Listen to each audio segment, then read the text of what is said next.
Students of CBSE board class 12। बच्चों, आप सब जो एग्ज़ाम देने वाले हो 2025 में केमिस्ट्री का पेपर, आप सबको बता दूं कि देखो बेटा 11th मैक्सिमम बच्चों का ख़राब जाता है, विच इज़ ओके, क्योंकि अब जो ख़राब चला गया उसका तो हम कुछ नहीं कर सकते। उसका सबसे बड़ा कारण होता है कि 10th में मार्क्स बहुत अच्छे आ जाते हैं यूजुअली। फिर हमें लगता है कि हमने तो बहुत कुछ अचीव कर लिया, पहला बोर्ड था भाई, बहुत नंबर आ गए। उसका जो ये है ना, हमारे दिमाग पे जो चढ़ जाता है, हम फिर पढ़ते नहीं है ठीक से। और दूसरी दिक्कत ये होती है कि सिलेबस भी बहुत बड़ा है, हम पढ़ना चाहते हैं तो भी इंटरेस्ट नहीं आता। टॉपिक आधी शुरू में समझ में नहीं आएगी तो फिर आगे की चीज़ें बिल्कुल समझ नहीं आती। तो जब हमें चीज़ें समझ नहीं आती ना, तो हमारा इंटरेस्ट ख़त्म हो जाता है। आपको किसी चीज़ में इंटरेस्ट कब आता है? जब आपको वो चीज़ समझ आती है। तो जो चीज़ नहीं समझ आती है, फिर उसमें हमें डिसइंटरेस्ट डेवलप होना शुरू होता है। तो जो 12th में जा रहे हैं बच्चे, ख़ास तौर पे मैं अगर केमिस्ट्री की बात करूँ तो 11th में जो ऑर्गेनिक केमिस्ट्री थी बेटा, वो बहुत इंपॉर्टेंट है। हाइड्रोकार्बन पढ़े बिना या जो मैकेनिज्म ऑफ रिएक्शन है उसको पढ़े बिना हम 12th की तैयारी नहीं कर सकते। 11th में देखो, वैसे भी अगर आप जेई का प्रिपेयर कर रहे हो, नीट प्रिपेयर कर रहे हो या सीयूईटी प्रिपेयर कर रहे हो, और बोर्ड तो कर ही रहे हो, हर जगह 12th का सिलेबस तो 60% डोमिनेट कर रहा है। सीयूईटी में 12th का ही सिलेबस है, बोर्ड में 12th का ही सिलेबस है। So this is very important. और जेई में भी प्रिडोमिनेंटली 12th के क्वेश्चंस होते हैं। तो आप अभी एक साल जो है उसमें बहुत अच्छे से प्रिपेयर कर सकते हो। आपका जो बुक यानी कि यू हैव 10 चैप्टर्स, आपके पास 10 गिवन चैप्टर्स हैं, जिसमें से फिजिकल केमिस्ट्री बेटा देखो 3 चैप्टर है, सोल्यूशन, इलेक्ट्रोकेमिस्ट्री एंड काइनेटिक्स, जो कि 23 नंबर का है। डीएनएफ ब्लॉक और कोऑर्डिनेशन कंपाउंड्स जो है, ये इनऑर्गेनिक केमिस्ट्री है, ये 14 मार्क्स का है। और देखो आधा सिलेबस यानी कि 50% ऑफ योर सिलेबस, जिसमें haloalkane, haloarene, alcohol, phenol, ether, aldehyde, ketone, acid, amines and biomolecules हैं, ये 33 मार्क्स का है। इसका अगर आप पाई चार्ट देखो तो देखो 50% कवरेज ऑर्गेनिक का है यहाँ पर देखो, और बचे हुए 50 में फिजिकल का ज़्यादा है और इनऑर्गेनिक का थोड़ा कम है। ठीक है, 11th वेस्ट चला गया। अब हम क्या कर सकते हैं, हम क्या स्टेप्स ले सकते हैं जिससे हम अपने नंबर को अच्छा करें? देखो, एनसीईआरटी से ही पढ़ना है, 75 बुक मत पढ़ो, स्टिक टू 1 बुक। 10 बुक पढ़ोगे कंफ्यूज हो जाओगे, क्योंकि आज के डेट में जेई हो, नीट हो, सीयूईटी हो या आपका बोर्ड एग्जाम हो, in depth understanding of NCERT होनी चाहिए।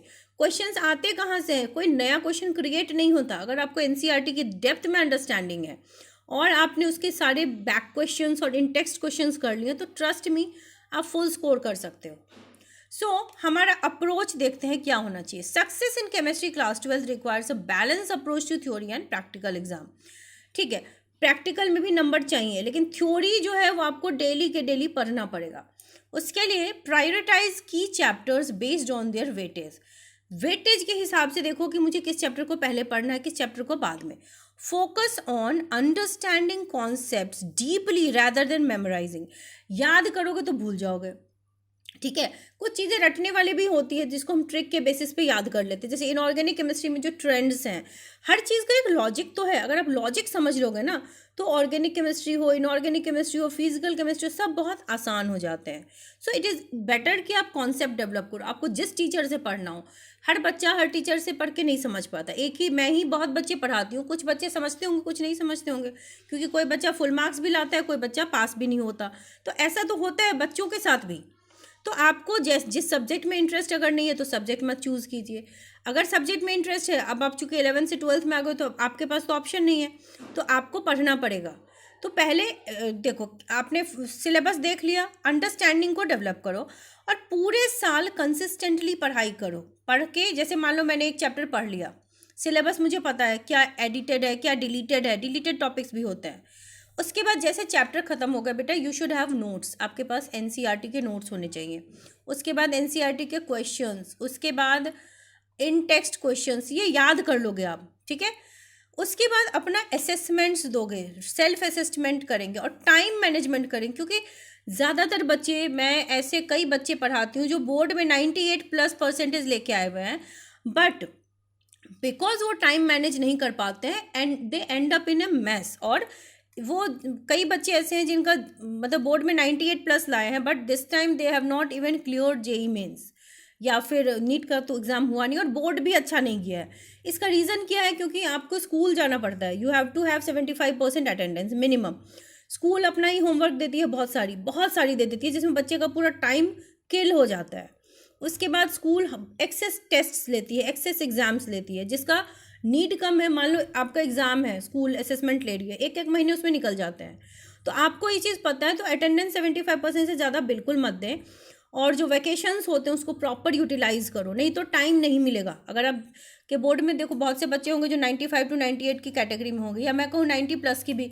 तो आई हैव सीन, मैंने अपने इंटायर करियर में, टीचिंग करियर में बहुत से ऐसे बच्चे देखे हैं जो बैलेंस कर भी पाते हैं, और बहुत से बच्चे देखे हैं जो नहीं कर पाते हैं, और 11th तो ख़राब जाता ही है, फिर उसका जो प्रेशर होता है ना, वो 12th में भी होता है। पेरेंट्स भी डांटते हैं बच्चों को, तो बच्चे ओवर प्रेशराइज हो जाते हैं, और चूंकि उन्होंने पीछे कुछ समझा नहीं होता है तो उन्हें आगे भी समझ नहीं आता। तो ये मत करना, इसलिए आपका एक टाइम मैनेजमेंट होना चाहिए, टाइम टेबल होना चाहिए। इंटायर 11th की आपको नीड है नहीं, जहाँ जहाँ जिन जिन टॉपिक्स की नीड है वहाँ वहाँ वो चीज़ें आप क्लियर कर लो। तो आप आपका हर चैप्टर का एक नोट्स होना चाहिए, क्वेश्चन आंसर्स याद भी करोगे, लिख लिख के प्रैक्टिस करोगे।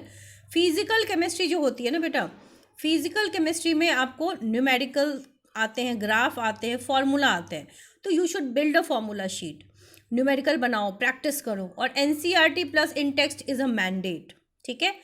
इनऑर्गेनिक केमिस्ट्री में थ्योरी तो एनसीईआरटी से ही पढ़ोगे, क्वेश्चंस नए नहीं होते, आपको ट्रेंड वगैरह अगर आते हैं समझ लो, दैट इज़ अ लॉजिक, कोई भी कॉन्सेप्ट बिना लॉजिक के नहीं है। 11th में बेटा जो 5 चैप्टर है, उस 12th में, सो आपको 11th की ऑर्गेनिक केमिस्ट्री में खास तौर पे हाइड्रोकार्बन पढ़ना पड़ेगा, ताकि आप जैसे इलेक्ट्रोफाइल्स हैं, न्यूक्लियोफाइल्स हैं, उनके अटैक्स हमको पढ़ने की, कैसे वो अटैक करता है, क्यों करता है। तो जब तक आप समझोगे नहीं तब तक आपको वो मैकेनिज्म समझ में नहीं आएगा। एक बार अगर समझ लिया तो ऑर्गेनिक केमिस्ट्री ऐसे चुटकियों में सॉल्व हो जाएंगी, ठीक है। और आपके पास अभी पूरा 1 साल है, 11th वेस्ट हुआ है ना। कई बच्चे ऐसे हैं जो बहुत अच्छा स्कोर कर जाते हैं जेई वगैरह में, नीट वगैरह में, 11th खराब करने के बाद भी। जो बैकलॉग्स है उसको भी आप धीरे धीरे क्लियर कर पाओगे। पहले 12th को निपटाओ, फिर बैकलॉग्स भी निपटाओ, लेकिन उसके लिए एक ही चीज़ है, consistency and focus, time management. नहीं तो स्कूल वाले आपको पढ़ने नहीं देंगे। ये मेरा पर्सनल एक्सपीरियंस है, कई साल से मैं देखती हूँ कि बच्चे जो है वो पिस जाते हैं, स्कूल ट्यूशन, वो स्कूल भी जाते हैं, वो ट्यूशन भी जाते हैं, सेल्फ स्टडी का उनके पास टाइम ही नहीं होता, और स्कूल में इतनी पढ़ाई होती नहीं है ऑनेस्टली मैक्सिमम स्कूल्स में, कि बच्चे स्कूल से ही पढ़ के कॉन्सेप्ट बिल्ड कर पाएँ। स्कूल में खाना पूर्ति होती है ज़्यादातर जगहों पे, तो कोचिंग उनको जाना ही पड़ता है बच्चों को। तो जाना ही है, तो टाइम मैनेजमेंट नहीं करोगे तो हाउ विल यू रिवाइज, क्योंकि सिलेबस बहुत बड़ा है। तो टाइम मैनेज करो। और जैसे ऑर्गेनिक केमिस्ट्री स्टार्ट होगी, नेम रिएक्शंस अपने आप में बहुत इंपॉर्टेंट है, उसको एक लिस्ट बना लो और लिख लिख के प्रैक्टिस करेंगे हम। Reagents also come in exam, mechanism आता है एग्जाम में, कन्वर्जन आता है, और डिस्टिंग्विश टेस्ट्स आते हैं। तो ये सारी चीज़ें हर चैप्टर की, हर ऑर्गेनिक केमिस्ट कंपाउंड की आपको आनी चाहिए। इस स्ट्रैटेजी को फॉलो करोगे बेटा तो बहुत अच्छा स्कोर करोगे, ठीक है।